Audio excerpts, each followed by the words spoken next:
Construire un diagramme circulaire, c'est ce que nous allons apprendre à faire dans cette vidéo que vous retrouverez sur le site monclasseurdemaths.fr. Et nous allons travailler sur un exemple que voici. En 2023 en France, la répartition des espèces de vertébrés, invertébrés et de flore en catégories éteintes ou menacées était la suivante. 16% des espèces étaient éteintes ou menacées, 7% étaient quasi menacées, 56% étaient en préoccupation mineure et pour 21% des espèces, les données étaient insuffisantes et nous voulons représenter ces données sur un diagramme circulaire, ces données qui viennent du site naturefrance.fr. Alors un diagramme circulaire, c'est un graphique sur lequel l'effectif de chaque valeur du caractère étudié d'une série statistique est représenté par un secteur angulaire d'un disque. Alors il y a beaucoup de vocabulaire dans cette phrase que je vais expliquer un petit peu. Tout d'abord, la population étudiée dans cet exercice, ce sont toutes les espèces de vertébrés, invertébrés et de flore en France en 2023. Le caractère étudié, c'est de savoir leur niveau de menace, si elles sont déjà éteintes ou quasi menacées, etc. Les valeurs que peuvent prendre ce caractère, il y en a 4, ce sont les 4 points qui sont indiqués ici, donc éteinte ou menacée, quasi menacée, préoccupation mineure ou bien données insuffisantes. Et enfin, les effectifs de ces valeurs, ce sont les pourcentages qui nous sont donnés et ce sont ces pourcentages que nous allons devoir représenter sur le diagramme circulaire. Donc ici, les valeurs sont 16% pour les espèces éteintes ou menacées, 7% pour les espèces quasi menacées, 56% pour les espèces en préoccupation majeure et 21% pour les espèces pour lesquelles on n'a pas assez de données pour pouvoir se prononcer. Et ce qui est important de savoir pour construire notre diagramme circulaire, c'est que l'angle de chaque secteur est proportionnel à l'effectif de la valeur qu'il représente. Alors on va expliquer tout ça, et puisqu'on a une proportionnalité, bien nous allons travailler avec un tableau de proportionnalité. Donc je vais tracer un tableau de proportionnalité. Sur une ligne, je vais noter la part des espèces concernées en pourcentage. Sur la deuxième ligne, je vais indiquer la mesure de l'angle en degrés qui correspond et j'ai rajouté une ligne au-dessus pour les 4 valeurs, donc éteintes ou menacées, quasi menacées, préoccupation mineure ou bien données insuffisantes. Alors ce qu'il faut savoir, c'est que nous allons représenter ces valeurs sur un disque et que l'effectif total est toujours représenté par le disque entier. Le disque entier de notre diagramme circulaire représente l'effectif total. Et ici, nous avons des pourcentages. Nos valeurs sont données en pourcentage. Donc l'effectif total, c'est 100%.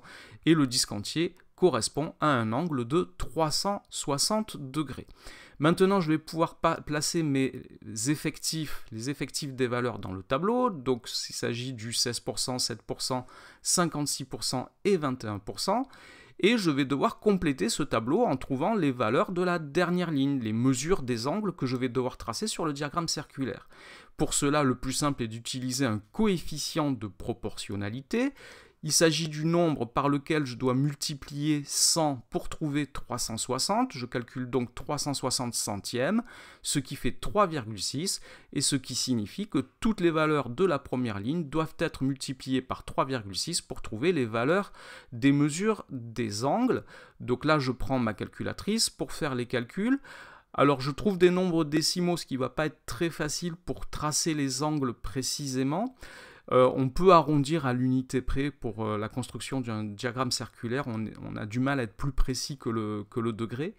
Juste une chose, avant cela, faites attention, vérifiez que la somme des mesures des angles que vous avez trouvées fait bien 360 degrés puisque ça représente le disque en entier. Alors une fois qu'on a ça, on va se faire un petit peu de place et nous allons tracer un cercle. Commencez bien par noter le centre du cercle parce qu'on va avoir besoin de sa position et nous allons devoir construire des angles. Donc nous avons un angle de 57 degrés, 57,6, un angle de 25,2 degrés, un angle de 201,6 degrés et un angle de 75,6 degrés. Donc je vais commencer par tracer un côté du premier angle. Je vais commencer par l'angle de 57,6 degrés. Donc là j'ai tracé le côté du premier angle et je vais prendre un rapporteur que je vais positionner, le centre du rapporteur sur le centre du cercle qui sera aussi le sommet de l'angle. Je mets bien le 0 de mes graduations du rapporteur sur le côté de l'angle que j'ai tracé, et puis je vais lire donc la mesure 57,6. Alors je me mets à peu près entre le 57 et le 58, je mets une petite marque avec le crayon, j'enlève le rapporteur et je peux tracer l'angle, le deuxième côté de l'angle. Alors moi je vous conseille de tout de suite écrire à quoi correspond cet angle, parce que si vous en avez plusieurs à construire, à tracer, vous risquez de ne pas savoir à quoi ils correspondent. Et je recommence pareil, alors je ne vais pas remettre mon rapporteur à l'écran, mais je recommence pareil pour le deuxième angle. Donc là j'ai tracé un angle de 25 degrés. L'angle de 201 degrés, il peut être compliqué à tracer au rapporteur. Si votre rapporteur c'est un demi-disque, il s'arrête à 180 degrés, donc il faut faire en 2 fois pour tracer les 201 degrés. Donc je peux placer d'abord l'angle de 75,6 degrés, et l'angle qui reste, c'est l'angle de 201 degrés. Alors là, on a quasiment fini le travail. Donc en général, quand on a un diagramme circulaire, on met des couleurs, on le colorie, comme ceci par exemple. Et plutôt que d'écrire à l'intérieur du diagramme circulaire ou à côté du diagramme circulaire à quoi correspondent, quelles sont les valeurs qui sont les valeurs du caractère qui sont représentées, on peut par exemple mettre une légende avec les couleurs qui correspondent aux 4 valeurs du caractère étudié. Voilà donc pour la construction d'un diagramme circulaire. Cette vidéo est maintenant terminée. Merci de l'avoir regardée. N'oubliez pas de lui donner un j'aime et de vous abonner à la chaîne. Au revoir.